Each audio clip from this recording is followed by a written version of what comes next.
So if you want to, setting up the camera here.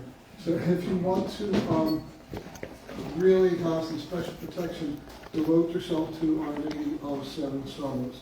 She is our protectress and patroness. And you know, it's obviously a very impressive group here, very dynamic, very lively, very friendly, very happy, and I'm sorry to have to share bad news with you tonight. You know, number one, the devil is real. Right? Convince yourselves of that. An awful lot of people, unfortunately even a lot of priests, simply think that, well, if I just ignore it and you know, don't pay any attention to it, it won't bother me. That's the worst thing you could possibly do. Worst thing you could possibly do.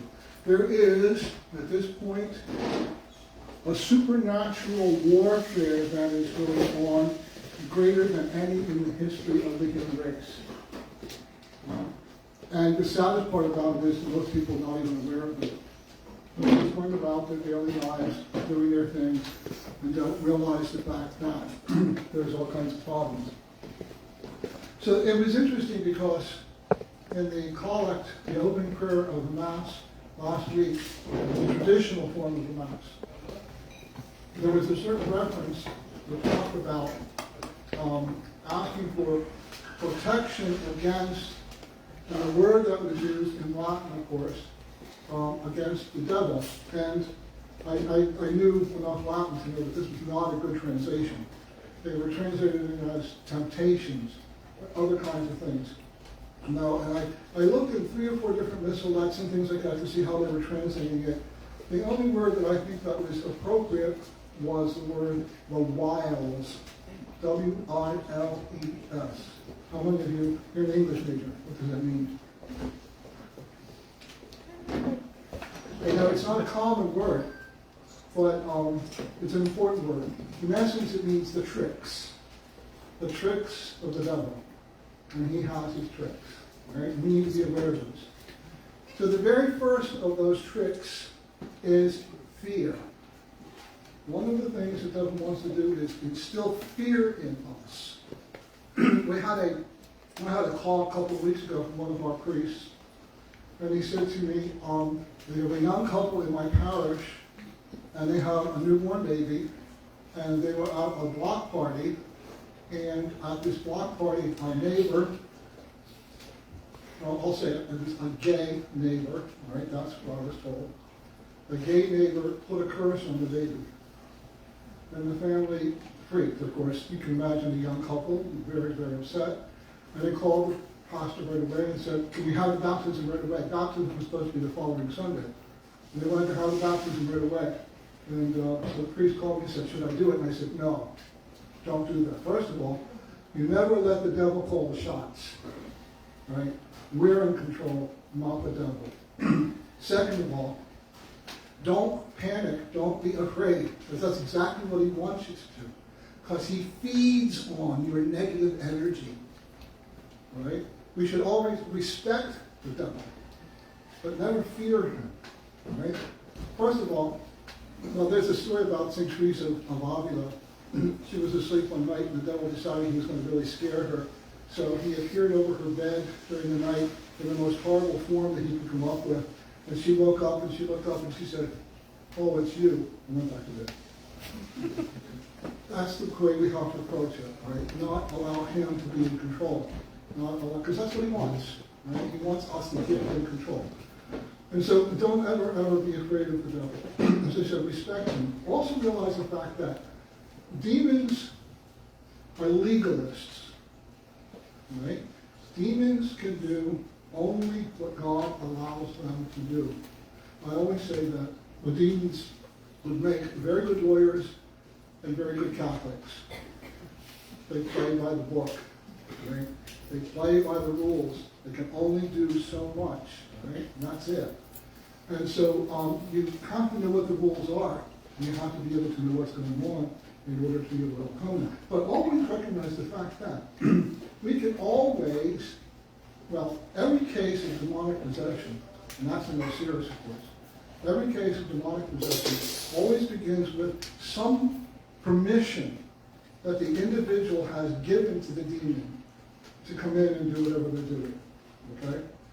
There's something that they've done, something that they've offered, something, whatever, that they have gotten themselves into, which actually opens the door, opens the portal for the demons. I'll give you a funny example. I got called into a house in York, and the gentleman in this house, he said, I hear this voice of a woman. He said, I can't tell where it's coming from because it seems different places. And I can't hear what she's saying, I just hear her voice. So I went there a number of times, and we couldn't pinpoint it. And one day I was leaving the house, and I was at the door, and I heard the voice. And I turned to him and I said to him, Tim, I heard her. I know what you're talking about. Now what we have to decide is, was this a soul in purgatory, or was this a demon pretending to be a poor soul? When we can figure that out, then we'll know how to proceed. Right? So I left. What did poor Tim do? Oh my goodness. He called in the local paranormal investigating team. They set up their cameras, they set up their microphones, and all hell broke loose in that house. And he called me, and of course, then I'm supposed to come in and clean up the mess. But I said, Tim, what you did was you opened an open invitation to hell. You said, yep, come on in, we're going to photograph you, we're going to record you. We want you to come in so that we can see that you're really here. And they did. And it was a mess. It was a real mess. So, people do that. They play games. There's so much of the occult which has just slipped into our culture that has become so acceptable these days. Ouija boards, tarot cards, crystals, yoga. That stuff, don't play with it. I hate to say this to you guys, but I've been looking around with some of you. We know, to a large extent, that oftentimes tattoos are cursed. Right? They become very popular. Why? How do we know this? Well, it has nothing to do with what the tattoo is. What we know is that the ink that is used is cursed. And as a result of which, it opens the door. We had a case of a young man one time going through his rebellious stage and all of the things that they did. And then he had a conversion, and he decided to live a religious life. And so he wanted to have the tattoos removed. They wouldn't come off. They called in an exorcist. He literally performed an exorcism over the tattoos, and then they came off. Right? So those are the kinds of things we just take for granted. We don't even think about them. But that's how the devil is playing tricks on us. And he's playing games with us because he hates us. And he wants to bring us down. How many of you have seen the movie Nefarious? Please, all of you, see that movie. All right? I'm sure you could relate to it, right? The prisons they make. In this movie, it deals with a condemned criminal on the day of his execution, and they call in a psychiatrist to do an evaluation to see if he's insane, because if he's determined to be insane, they can't execute him, right? And so what it turns out is, though, that the guy's actually possessed. And most of the film is actually a dialogue between between the demon and the psychiatrist. And boy, does the demon lay it out there. It's all out there on the table, right? Theologically and philosophically, it is 150% correct. So if you want to know what the devil is doing, how he's doing it, see that film.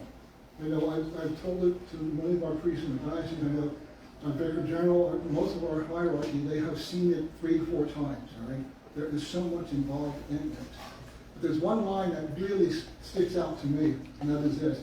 The demon says this to the psychiatrist, who's an atheist, by the way. He says to him, he created you in his image and likeness, and we are recreating you in ours. That's what's going on. Look around. Look at the culture within which we live. Look at the values and systems that people are getting into. And that's what's happening. We're becoming like animals. When you hear all the atrocities that are being, randomly attacking people on the streets, the shootings, the stabbings, you name it, it doesn't make any sense. It's absolute insanity. By the way, just so that you know, for full disclosure here, I have a bachelor's, a master's, and a PhD in psychology. So I approach this issue from both the psychological and the spiritual perspective. Right? And so you have to evaluate, you have to find out what's going on. Let me come back to that, go back to those other, the wiles of the devil. So I said the first one is fear. The second one is confusion, right? The devil likes to, I mean, we just look at what's going on in the church and in the world today. This one's saying that thing, this one's saying something else. And we have to be honest, and we have to say this. There are certain people in the highest places in the church that are speaking heresy and apostasy. We have to say that because it's happening. And we need to be aware of it. We need to be aware of what's going on and what's being said. And it's a real problem. And people get confused. Well, so-and-so said it, this cardinal said it, well, this bishop said it, so it must be true, it must be all right. No, not necessarily. So we just be aware, because that's one of his tricks. Sow confusion. And then from that comes doubt. People begin to doubt. They doubt their faith. They doubt themselves. They doubt their families. They doubt so many things, right? And those are all ways in which the demon can manipulate us and play games with us, which is exactly what he wants to do. You might be amazed at some other kinds of things that go on. For example, cursed objects. Yes, curses are real. We do encounter them. Let me share 3 short stories with you, all of which happened within a 2-week period. I got a phone call one day, not too long ago, and there was this young couple, and they had a small recording studio attached to their home. And a man came and rented the studio one day, did whatever he did, and left. After he left, they found this little, it was kind of like a stuffed teddy bear on a keychain, right? It was sitting on one of the speakers in the recording studio. And then they thought, well, it's pretty valuable, they will hold on to it and see if he would come back for it, which he never did. So they threw it away. A few days later, they went back into the studio, and guess what? They found that little thing sitting on that speaker again. So they threw it away a second time. Now they're moved. They're moving to a new home. They're actually moving to a home which is across the street from his mother. And they're unpacking their boxes, and they find this little dollar in their packed box. Right? Well, you can imagine they panic. So they talk to his mom and said, what should we do? The mother says this, sprinkle holy water on it and put it in the freezer. Yeah, even I was scratching my head on that one. Put it in the freezer, and I asked her, I said, why did you say that? Well, she said she just knew it had to be closed away someplace. Okay, that's good, except for one thing. The freezer and the refrigerator, now this particular place, they had one of those ice-making machines, all right? But the water line had been disconnected because it wasn't working properly. That night, the washer on the water line disintegrated and flooded the house. The mother woke up during the night, water everywhere. And she walking through water. So what do you do in that case? They call me, of course. I command them, what you do first, you have to do an exorcism of the object. And then the object has to be blessed, and then it has to be burnt. And you have to be very careful about those things, because you can't allow the smoke to get in your eyes or face or anything like that. And then the ashes have to be buried away someplace, like in a cemetery or someplace away. So we did, and that took care of the problem, thanks be to God. The next day, I get a phone call from a family whom I know very well, known many years. They had just moved into a new house, and they discovered in one of the crawl spaces in their house a voodoo doll. Yeah, there's a lot of stuff going on up there. And so, again, the mother panics. See, that's that fear thing. Infections, which the doctors cannot diagnose. They have her on all kinds of medication, and nothing is working. So they called me, I came. I had to do prayers of deliverance for all the children. I had to do an exorcism of the house because they allowed the smoke to get into the house. And then I had to do some prayers for healing for her, anointing her eyes with the sacred oil. And guess what? Everything cleared up. Right? You have to be very, very, very careful about those kinds of things.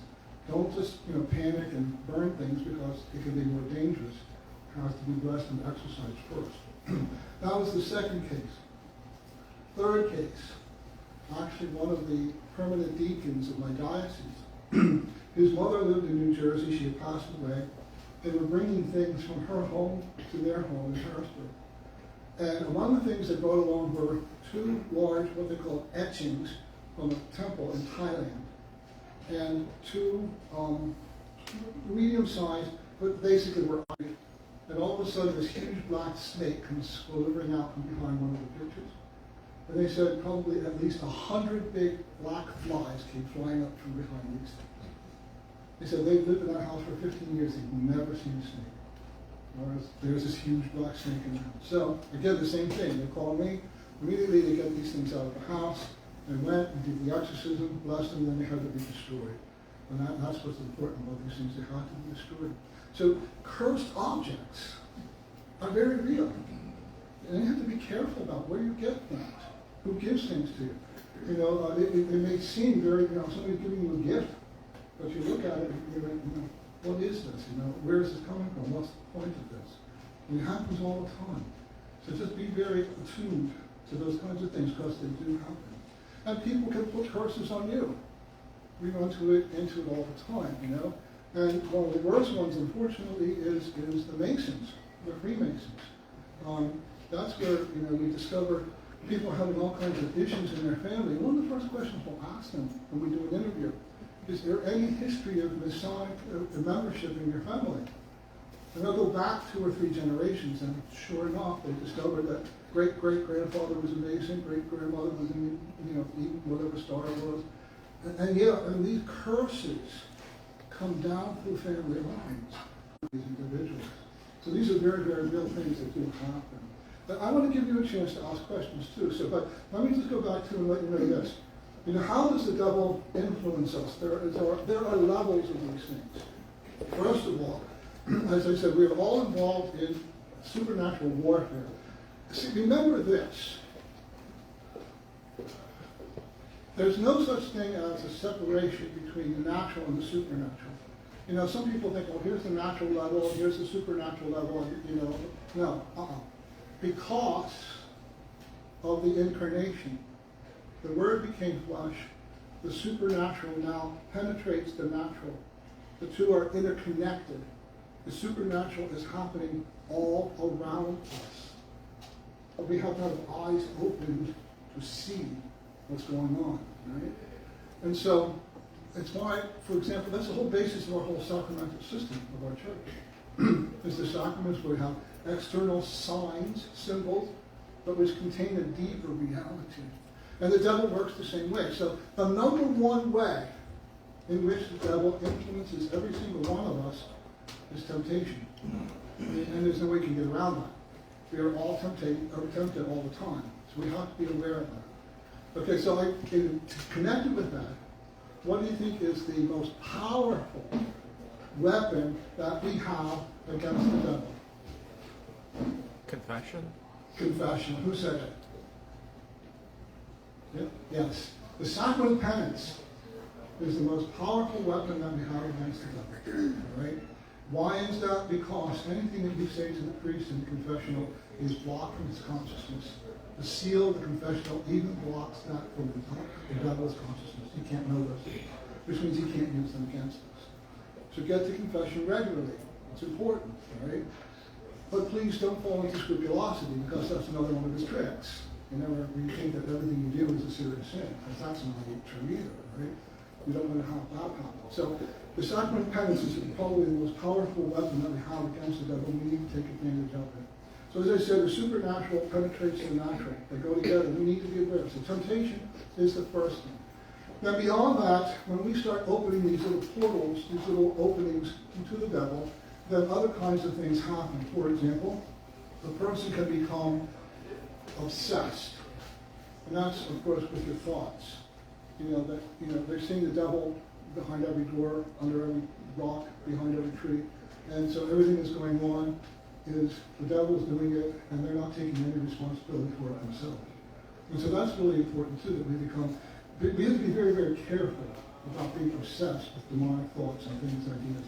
That's why I said to him at the table a little bit ago, you all came out here tonight, I wasn't sure if you wanted to hear the speaker, if you wanted to hear the topic, And the important thing here is that while it's really important to know the information, but you have to be very, very careful that it's not mere curiosity, because that can also be one of the ways you can trick us. So that's obsession. Then there is oppression, all right? When we can actually be attacked, sometimes physically. I had a case many years ago. One of our priests called me. He said, I have a young man in my parish, and some friends of his said that there's this house that's supposed to be haunted, and they'd like to go over there and play with the Ouija board and see if anything happens. And so the guy said, well, okay, get me drunk first and I'll go. I suspect he did more than just get drunk. But anyway, he went. They played with the Ouija board, and guess what? It worked.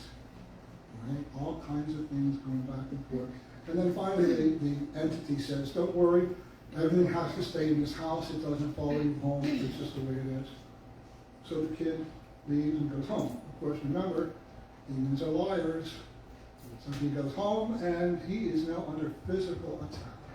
Physical attack. So he calls the parish priest. What do I do? The priest calls me. What do I do? He said, this one's easy. The kid just did a stupid mistake. He wasn't opening any portals intentionally. Tell him to go to confession, and I'll take care of the problem, which he did. Right? So sometimes we can become physically attacked. I can tell you cases where I have been physically attacked by the demonic presence. One day, there's a chapel in the diocese that the bishop has given me to use as our base of operations, so to speak. And I was on my way there to meet with another priest and a man who is possessed. And on the way, the priest calls me. He said, well, no, he says he's really tired. He doesn't want to come. And I said, no, that's just the devil speaking. You make sure he comes. So a little while later, as I'm driving along, he calls again. He said, absolutely, he insists. He's not coming. That's the way it is. And he said, well, we can't force him. So, okay. So at that point, I go to make a U-turn to go back to where I live. Only just at that moment, the snowstorm came up out of nowhere. Wind, sleet, snow. I couldn't drive my car. My car went by itself off and down into a ditch head first. I wasn't hurt, but I had over $4,000 damage to my car. So I called the police, of course, and they come, and I'm sitting in the police officer's car waiting for the tow truck, and the officer says to me, gee, I don't know where that storm came from. They weren't calling for it. It wasn't in the forecast.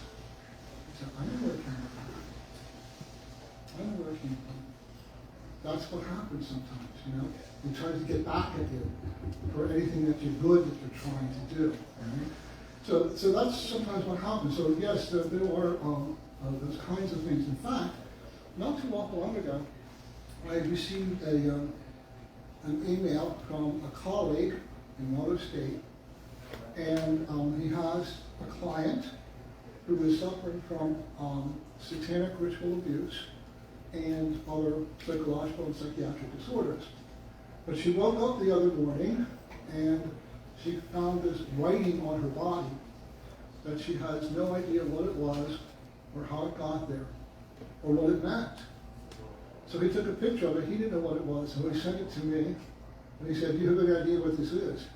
And I took one look at it and I went, unfortunately, yes, I know exactly what it is. It was the Greek word legion. Father? Legion. Legion. Scary stuff. Right? So I don't know how that, he's in another part of the country. I don't know how that case is working out. But that's the kind of stuff that happens.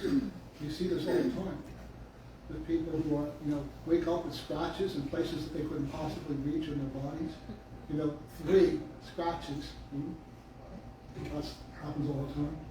So that's one kind. Then there's also, goes even beyond that again, and it gets to the point then where we have an actual possession. And there's actually different levels of possession.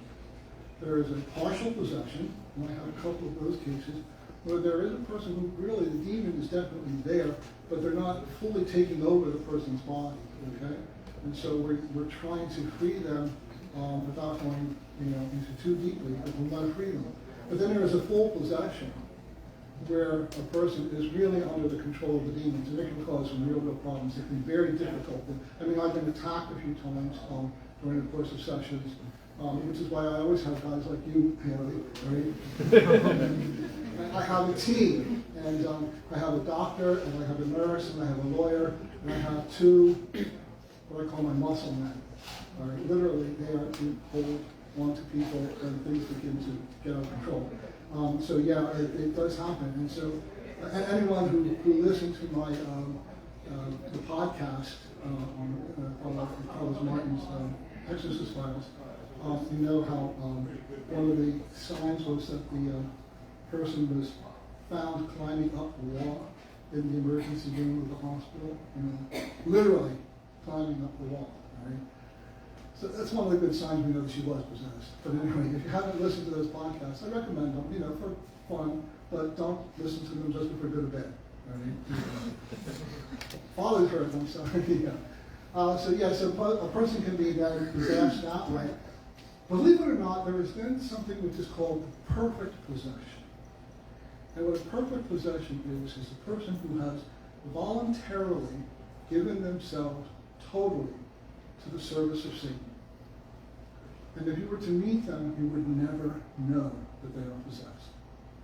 They appear perfectly normal, they function normally every day, but they are working totally in the service of Satan. And that does happen, unfortunately. And you know what they find out is a lot of those times, those people tend to be lawyers, politicians, people in positions of authority and power, okay? Those are the people, in order to gain power, will sell their souls to the devil. And it does happen. It happens all the time. So, just be aware of the fact that it's out there, and it is happening. And every one of you, whether you like it or not, is part of this battle, all right? And so it's important that you remain close to our Lord and our Lady, and especially to the Archangel St. Michael and St. Benedict as patrons to help protect us against the attacks, the wiles, the tricks of the evil one. So how do we, one last thing I go into, and then you can ask questions. If a person comes to me, how do we assess the case whether the person actually is possessed or not, right? Well, I have a whole intake form, just like when you go to the doctor, they take your history. We have a 7-page intake form that we ask all kinds of questions about their background and have they ever done any of these kinds of things like Ouija boards or that sort of thing. And then we'll go from there. Well, what's the matter? Doesn't the Catholic Church do exorcisms anymore? I said, yeah. Well, how many exorcisms have you done? I said, that's irrelevant. Just do what I told you. Because in fact, exorcism is, as I said, a conversion process. It's not a magic ritual. You don't wave the magic wand and say the magic words and free the person. It doesn't happen that way. First, you have to evaluate, right? And sometimes what happens is after you get all of this information together, in fact, twice in the last 2 weeks, I've actually had psychiatrists call me and refer cases to me. Usually you think it works the other way around, but in this case, twice. We've had psychiatrists who refer cases to me because they can tell in their clinical practice that what they're dealing with is more than a normal psychological or psychiatric issue, right? So that's why we have to evaluate and see what's going on. And it's always a matter of finding the root cause, because it's never an either or. It's never purely spiritual. It's never purely psychological or psychiatric. It's always a combination. But what you have to figure out is which is the cause and which are the effects, right? Some person may have a genuine spiritual issue, but they will mimic psychological symptoms to throw you off. Or a person may actually have a psychological issue, and demons will exploit those, right, for their own advantages. And what you have to do is you figure out what's the root cause. Where did it come from? Because that's what you need to know in order to solve the problem. And then you can deal with the symptoms. You have to deal with both. But you have to figure out the root cause first if you're going to be able to make any real progress on the situation. So that's what we do. We go through this process, and then the person, if they agree, we begin the process. And it used to be years and years and years ago that a priest, or an exorcist could do, all right, what can you do to protect yourselves and to, as I said, stay close to our Lord and Our Lady, go to confession on a regular basis, stay close to the sacraments, especially, of course, Mass and Holy Communion. The Rosary, as important as that is, has to be part of your everyday life. St. Benedict medals, all right? And make sure, I'm sure Father will be happy with this for you, make sure they're done properly. Somebody came to me the other day and he said, I have this St. Benedict medal, and I asked my priest to bless it, and he just went, and that was it. And I said, no. There's like a whole series of prayers, like you say, there's an exorcism and that sort of thing. The same with holy water, all right? Sprinkle some holy water in your bed before you go to bed at night, all right? That's a very good way of protecting yourself. But make sure the holy water is properly blessed, all right? I know all of my chancery official people, they all use the traditional form of the blessing of holy water. What does it involve? First, it involves an exorcism of the salt. Boy, I could have a whole speech on this. Exorcism of the salt and the blessing of the salt. An exorcism of the water, a blessing of the water, a commingling of the water and the salt into a new form, and then a blessing of this new creature which has now been created. Right? Blessing holy water is more than just a simple blessing. Right? There's much more to it than that. And so I do it, and make sure you keep some holy water in your home. In fact, it's good if you have some exorcised salt. Use it in your food. It's good. It's a good protection, right? But the holy water, again, if people will get sick and they'll drink some, blessed holy water, great idea. And I can tell you why there's a difference between those two. I had a case years ago of a lady we were interviewing. At the end, I blessed her with the holy water, and she jumped. And she said, "What was that?" I said, "What do you mean?" She said, "That stung." She said, "I've been blessed with holy water lots of times, but that's the only time it ever stung me. What was in it?" It was the salt. She was reacting to the salt. Okay? So anyway, I don't want to keep on going. I can, but I don't want to. So I want to give you the opportunity to ask the questions that you might have. I could talk for another 2 hours, but I got a 3-hour drive home. Sir, so why do they have to have it? What's the point of it? can we just force attractions? Yeah, a demonic attraction. Yeah, that's bad news. Bad news. Any other questions? Sir? All right. For example, if someone's dealing with addiction or perpetual sin where they keep going to confession, they keep repeating it, when would you say that would be a possession? He actually came up in the open and said it to the bishop in a public setting. What happened is I always ask people, not what did you do, but why do you do it? What's the reason why you're doing this particular thing?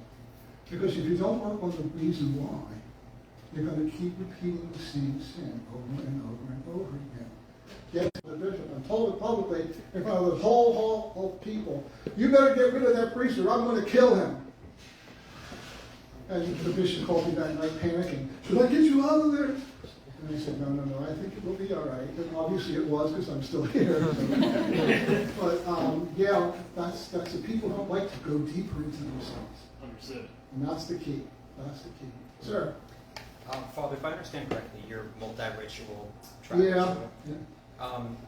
Is there any you mentioned earlier how demons are very legalistic and they respect laws. And if I understand correctly, part of an exorcism involves permission or Correct. jurisdiction from the order. That's a full exorcism. Yes. Is there any sort of recognition by the demons on behalf of different rights that someone may belong to, or east versus west, or jurisdictional considerations that might be in play? That's a very good point, and the answer is yes. All right. Well, they do. Fortunately for me, somebody asked me the other day, how many rights do you celebrate in? And the answer is 4. Believe it or not. 2 forms of the Roman Rite and 2 forms of the Byzantine Rite. Because I have faculties in the Ruthenian Church, but I also have now the permission of the Archdiocese of Philadelphia to function in the Ukrainian Church because they have so much need. So, and you might think that the Ruthenian and the Ukrainian liturgies are the same, but they're not. Right? They are, but they're not. They're really quite different. So actually, I have 4 different rituals that I've celebrated. And as I mentioned to somebody that we go to a while ago, when I go back and forth to different places, I literally, and this is no joke, I literally keep an index card with the names of the bishops on them so I don't get the wrong bishop in the wrong church. right? Literally, right? That's the only way for me to keep them straight, you know? Especially when you have Sviatoslav and Boris and, you know, all those kinds of things. So, it's the only way for me to keep it straight. But yes, they do, and there are differences. And so, even going across, for example, even within the Roman Rite, I have a case right now, a young woman who lives in Pine Grove. I don't know if you know where that is, it's up Interstate 81. But we meet in the chapel in Johnstown, and they're not that far apart. The problem, though, is that Pine Grove is in the Diocese of Altoona-Johnstown, and Johnstown is in the Diocese of Harrisburg. So when this person comes to see me in Johnstown, she's within the Diocese of Harrisburg, therefore it is my subject and I can do it, right? But now we think that there might be a problem with the house, and we want to go to the house and bless the house. But I can't until I get the permission of the Bishop of Altoona. And I've already talked to him, and he said, oh sure, not a problem, and we discussed these. But he said, you know, send me a letter just so we keep it legal. And there's a record of it, so that's what I've done. So, yeah, but even in the Byzantine Church, again, a very close friend of mine, Monsignor Grabowski, who is the exorcist for the Ukrainian Archeparchy of Philadelphia. And we only live 20 minutes apart, but the same thing, we have to be very, very careful sometimes about crossing those boundaries. But we've had some interesting cases. The Cardinal from India came because we had a case which was actually a Syro-Malabar case. Are you still? Yes, okay. We actually had a case, and he came from India actually to take part in the exorcism itself. That we had to do over a young man, and he's doing very well too, which I assisted. But yeah, so you have to be very careful of those legal jurisdictions. Yes. Other questions? Yes, ma'am. So you mentioned about different objects and things being cursed. Right. Something that I've heard before is music being cursed. And so is that something that can happen? And if so, how are like we as lay people supposed to discern? I didn't quite hear. What was it being I'm heard? sorry. I said that I've heard that music before. Can Music? Yes. And how are we as lay people supposed to distinguish like what artists or genres we should stay away from? You know, and I don't mean to be flippant, but my answer to that would be common sense. Right? You should be able to know just by listening to something, whether it's, you trust your gut. If your gut is telling you, I'm not comfortable with this, then don't go there. Right? Trust your gut. I think the Spirit, if you stay close to the Lord, stay close to Our Lady, they will give you the inspiration you need to know to make those decisions and make those discernments. Sir. On the Exorcist files, Father Martins talks about during some of his exorcisms, the demons will say the prayers in Latin, like with him as he's saying them. If they're like so legalistic, how could they do that without like going against their own desires? It depends on what it is that they're saying. But yeah, again, that goes back to another interesting thing about the use of Latin. I was at a 40 hours the other night. We're sitting at a table and there was a man there, a layman. I don't like that traditional stuff. He said, I don't like that Latin. He said, I grew up in the 70s and I'm a glory and praise person. I'm not sure that does mean anything to any of you since you're not that of it.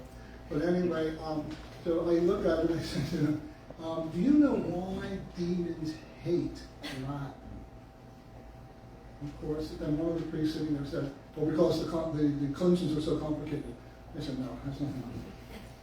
Demons hate Latin because, number one, it's a dead language. And by that I mean its meaning doesn't change. It's one of the reasons why Latin is used in medicine and some other sciences, because it's not a living language where the meanings are going to change, right? And so when you say something in Latin, it means exactly what it says, right? That's number one. Number two, the reason is Latin is a sacred language because it was the language Jesus of Nazareth, King of the Jews, that was on the cross over the head of Jesus at his crucifixion. And demons hate it because it was the first public proclamation of the kingship of Jesus in Latin, Greek, and Hebrew. Those are the sacred languages. And so the demons hate that. So the Latin has a much more powerful effect than the simple English translations. Because all translations are always an interpretation. And the Latin of the exorcism rituals are very, very precise. But what also is interesting with regards to that, and when we do it as part of the exorcism ritual, it gets to the point where it comes to the Sanctus, and we always sing the Sanctus, Sanctus. Things go crazy. You know why? Because that was what they were created to sing before the throne of God, and they lost it when they sinned, and then when they are reminded of what they lost, when they sing that hymn, they hate it. They hate it.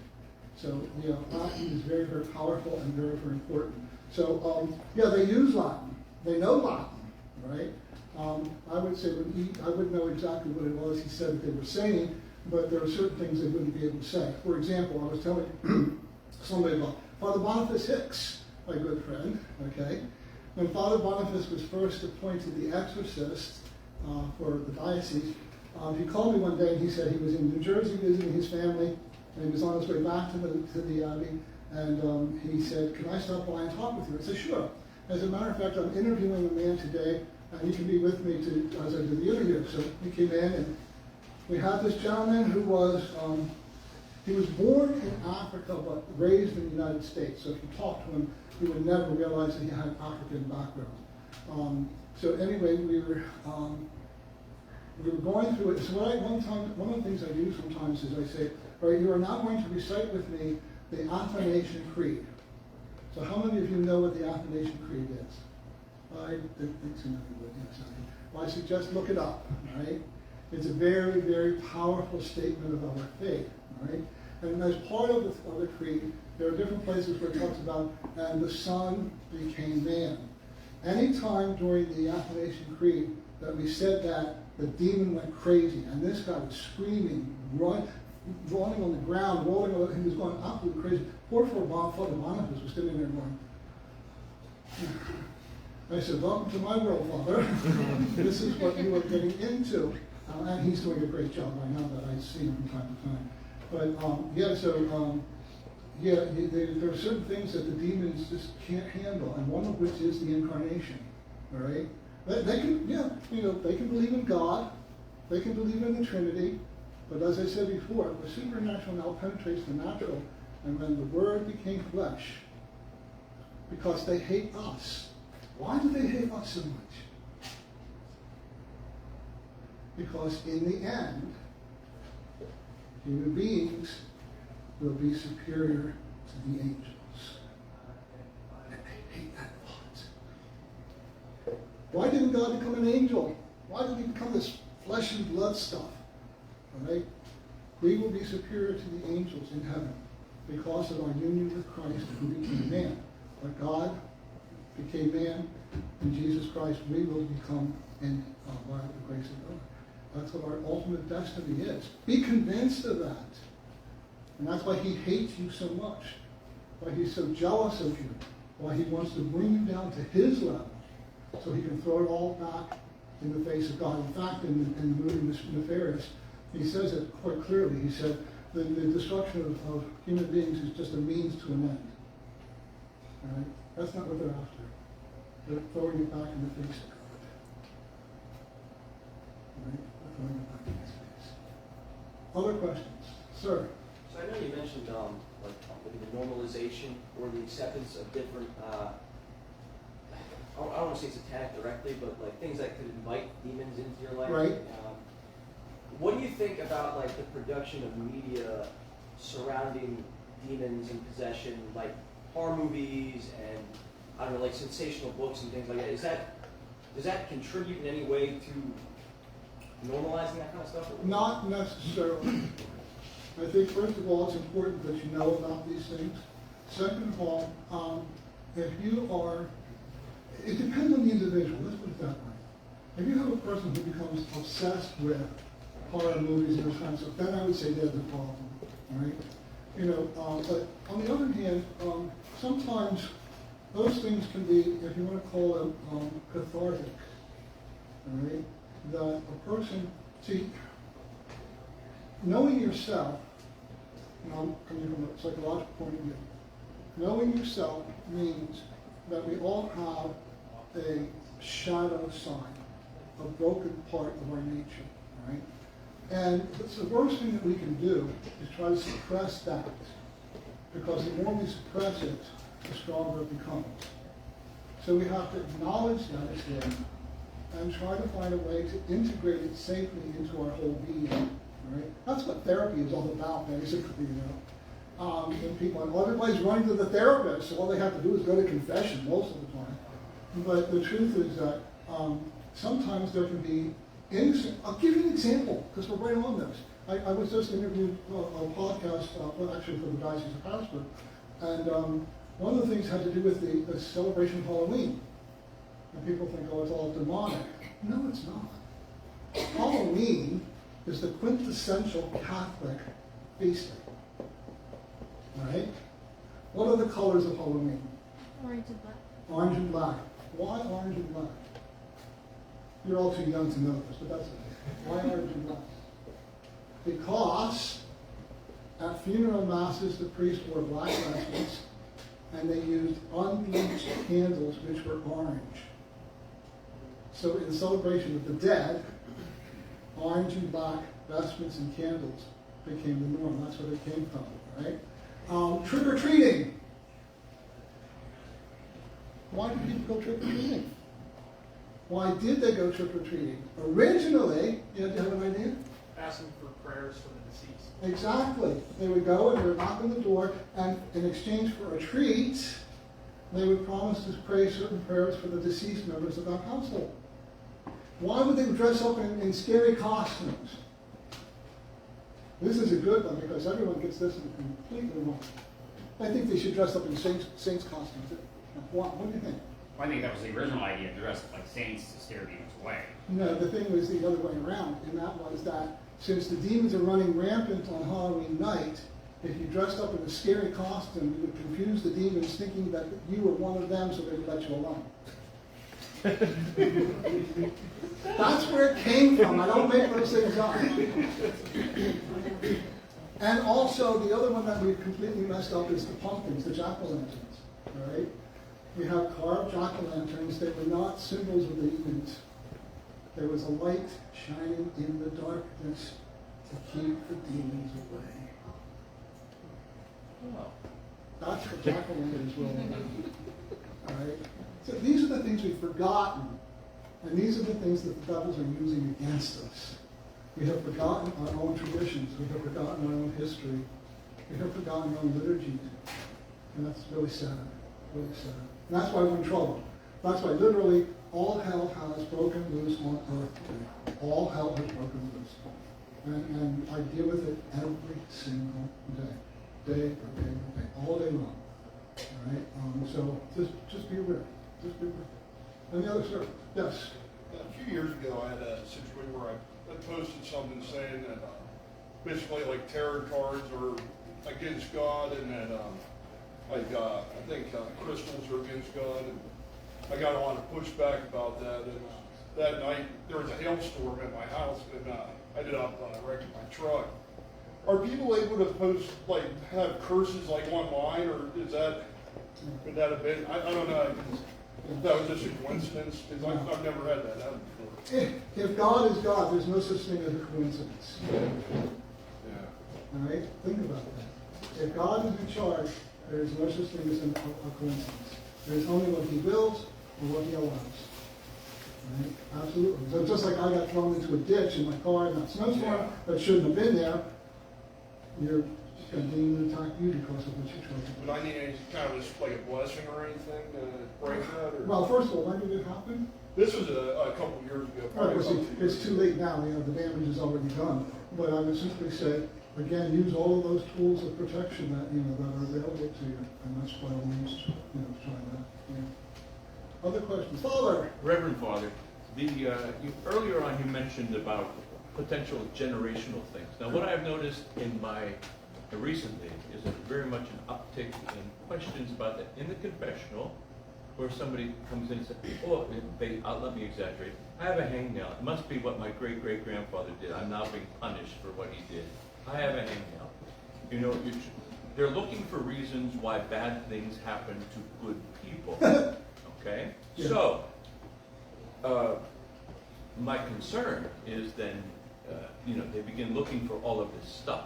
They dig up more stuff than they would ever need to find out. Exactly. And so the question really is, why would one of these young people be punished for the sins of their great-great-great-great-grandfather when, remember in Scripture, young folks, they ask our Lord, because someone is ill, someone is plagued, whose sin is it that has made him this way? Is it his mother? Is it his father? And our Lord says, what? It is neither then. He is born this way. That's all. So there's nothing. Not saying that it can't be generational, because of course it was in the Old Testament. Well, I hear what you're saying, and the interesting thing is that it's a very debated topic even among exorcists. Yes. Okay? There's a whole school that says exactly what you're saying, and there's another whole school that's saying the opposite, that that they can be passed down from generations. Because we actually do have cases where we know of curses that have come down through generations, right? Mm-hmm. So we've dealt with them, in fact. But see, there's another side to this. And if we approach it from a psychological, you're right in terms of people looking for excuses, because that's what they're doing. But there's another side to this, and that simply comes down to the fact that why is it, for example, that a woman who marries an abusive man, okay, she marries him because she was abused by her father. And so she hooks up with a man who is most like her father. And of course, after a while, she maybe gets the courage to get out of that relationship and gets a new relationship and ends up being exactly the same thing. In other words, there is such a thing as learned behavior which passes down through generations, all right? So it's a psychological problem. But is that a curse? It can be, depending. All right, it's not necessarily, but it can be, because if a person, if a father, well, again, my case that was on the Exorcist files, the very first case of a formal exorcism that I ever had was a young woman who was subject. Her father was a practitioner of Santeria, all right, and he cursed her, he disowned her at her birth, all right? And she's possessed, all right? But it was very easy to free her because it wasn't something she did that caused the possession, all right? It was her father who caused it. Because even when we asked her the question, what gives you the legal right to be here? The answer was, he promised her to us at her birth, all right? And so we freed her immediately. It was very easy. It wasn't her fault. But she didn't change her life. And she became repossessed. And it was much, much harder the second time to free her. So it works both ways. If I may further the question, so if none of these young folks had anything to do with what their great-great-great did, why would, let's say in deliverance prayers, now they need to renounce? They had nothing to do with any of it. So is the renunciation what? Their familial line? Is their renunciation what? They have no attachment to that whatsoever. They have not in any way been attached to it. So what are they renouncing? Their family history? I know of a case of a man in Eastern Europe during the Second World War. And he wanted to get his family safely to America. And somebody told him that if he would make a pact with the demon, that he could get his family out. And he did. All right? But the deal that he made with the demon was that he would give 3 of his descendants to the demons. But it had to be 3 generations away, so he would no longer be there to see what happened. 3 generations later, all right, in America, in a particular family, 2 of the siblings have already committed suicide. The 3rd sibling is possessed and obsessed with thoughts of suicide. All right? The sessions of trying to free her were just incredible, absolutely incredible. All right? So there's a case where they didn't do anything. They didn't even know. Right? It was only through the ritual itself that they were able to discover the source of the curse. which was back 3 generations in their family line. So, sometimes you don't always know the source, all right? And it will only come out, for example, in an exorcism. So I think your point is well taken, but I think that it goes back and forth. There are arguments on both sides of the question, and I don't think that it's a clear-cut answer. But thank you for raising the point. Yes. Sir? Fortunately, this is a very simple question. In regards to your comment of that lady having that carving on her body from Right. scratching legion, how many mythological, biblical, or legends creatures have you dealt with? For example, I'm assuming that probably was Legion Demon that possessed that man. One of the things that we do, one of the things that you're allowed to do in the ritual is to ask the demon their name. All right. Now, demons do not have proper names any more than angels do. All right. You know that, right? Angels do not have proper names, including Michael, Gabriel, and Raphael. Those are not their proper names. And I can see the question marks on their face. I love throwing those kinds of questions out there because it's so confusing. No, Michael, Gabriel, and Raphael are actually designations of their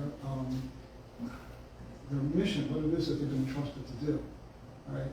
Raphael, the healing of God, Gabriel, the strength of God. So it indicates what it is their function is.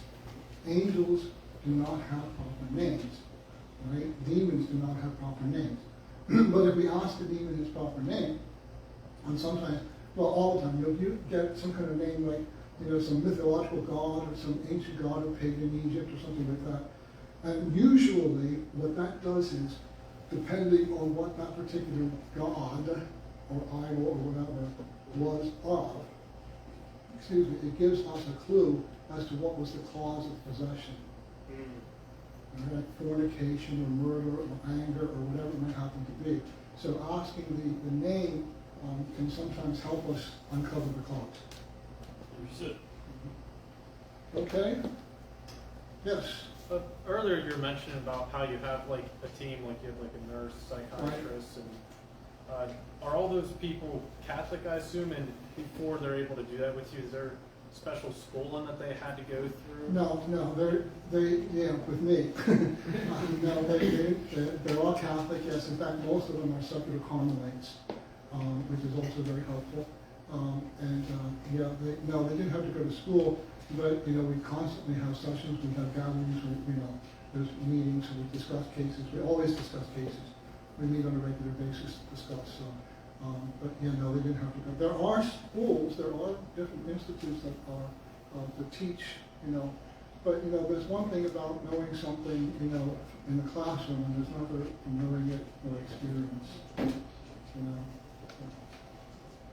Okay. Yeah, you didn't ask a question yet. All right. What are the issues with participating in different forms of meditation that are like from other societies? Be careful. Be very, very careful. I just ran into something like that. I had a guy who, a priest actually contacted me. He was having problems, back problems, and he had heard about this person, and I don't even remember who it was. But this guy who was supposedly helping people to awaken energy in their body to heal these different kinds of things. And he went to a session in New York City recently at a hotel. He said there were 200 men and 800 women at this conference, okay? And so they were doing breathing exercises, and he was describing what it was he was experiencing, and there was a snake that was, was part of this whole thing, and so, but he felt very quickly that there was something wrong, and he left, right? And he contacted this parish priest, and his parish priest said, do you have any idea what this was? And he said, yep, it's called Kundalini Yoga, right? Very, very dangerous. He had no idea what he was getting into.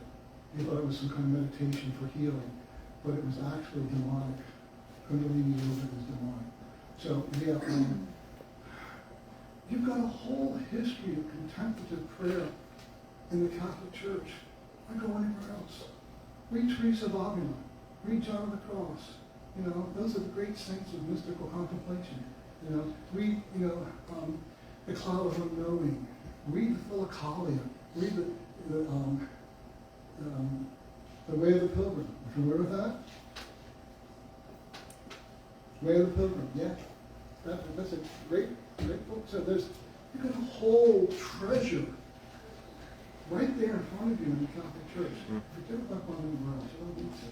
It's too dangerous. One last question. Anybody else? Yes, Father. May I? Certainly. Unless someone else. Well, yeah.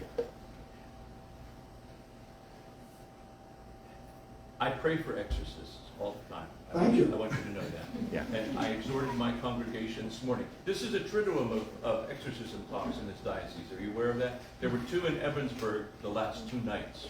Now, Father, Daniel, what's his face? Daniel What's his Reed. name? Oh, yeah, okay, yeah, sorry.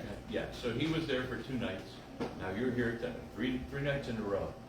I said to my people, what is that saying about this diocese? Yeah, what is it?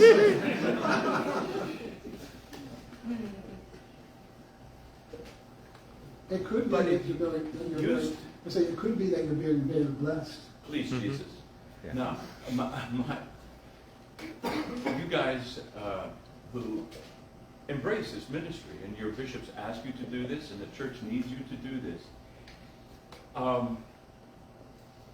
You all are famous now. You're rock stars. You got the ZZ Top beard. It's a really great sight.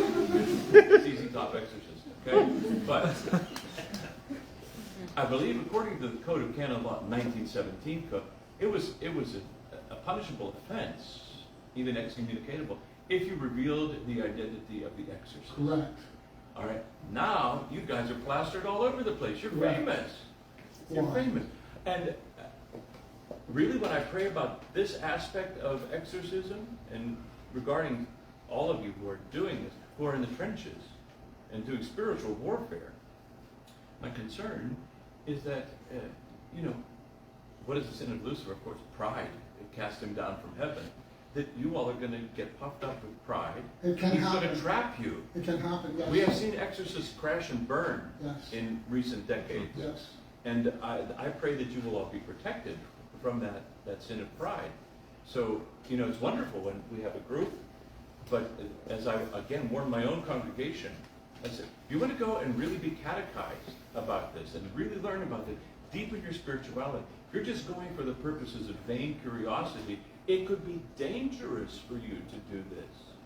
So my question becomes, why then are we now out in the open? Yes, tell me. It's very simple. Because Satan has now come out into the open. All right? He's everywhere. And he's not hiding anymore. His statues are in Capitol rotundas, and his statues are in, and they're having satanic clubs in schools, and the demonic is out in the open. And so we have to come out into the open in order to counteract that influence. But you're absolutely correct. There's that danger. And I know one particular diocese that I've been in touch with the bishop on. He's had 3 different men that he's appointed to the position, and all 3 of them have, They crumble. Yeah. Yes.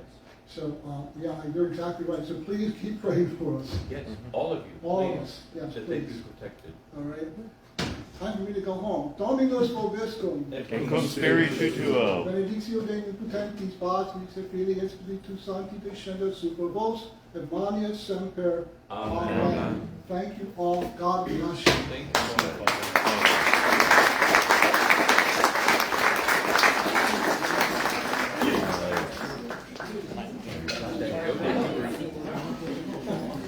Thank you again, Father John, for coming.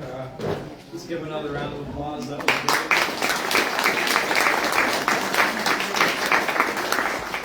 From our very first meeting 18 or 19 months ago, we had people requesting an exorcist, and it's not like you meet one every day. So. I'm not sure if that's a good idea. First speaker, but thank you again, Father John, for coming. Just a few brief announcements. Our next event is on Saturday, October 12th. Again, we're taking a field trip to the Reliquary in Pittsburgh. We're carpooling. There's a sign-up sheet over here, as well as on the way in over here. If anybody wants to come, you can sign up. Or anybody wants to volunteer to drive, we can put that down. We're going to carpool at St. John Galbert at the Activity Center. We're going to meet there at 7:15 and leave to go to Pittsburgh for Mass at 9 o'clock. Father Simon, is going to be our celebrant for that Mass, and then we're going to have a tour of the reliquary after that. There's over 5,000 relics of saints. It's the largest collection of relics in the world outside of the Vatican. So if you're able to make it, it'd be great to have you guys. We definitely don't want to miss that. Next month, October 30th, our Theology on Tap will be at the Boulevard again. Dan Waldo, who is a professor at St. Francis and a theologian, is going to be talking to us about principles of Catholic politics right in time for the election. And then November and December, instead of meeting the last Wednesday of every month, we're going to do the second to last Wednesday of every month because of the holidays. November 20th is Father Andre Kelt. We were talking about Ukrainian rights tonight. He's a Ukrainian priest in northern Cambria. He's going to come here to speak about some of the Eastern liturgies, particularly the Ukrainian rite.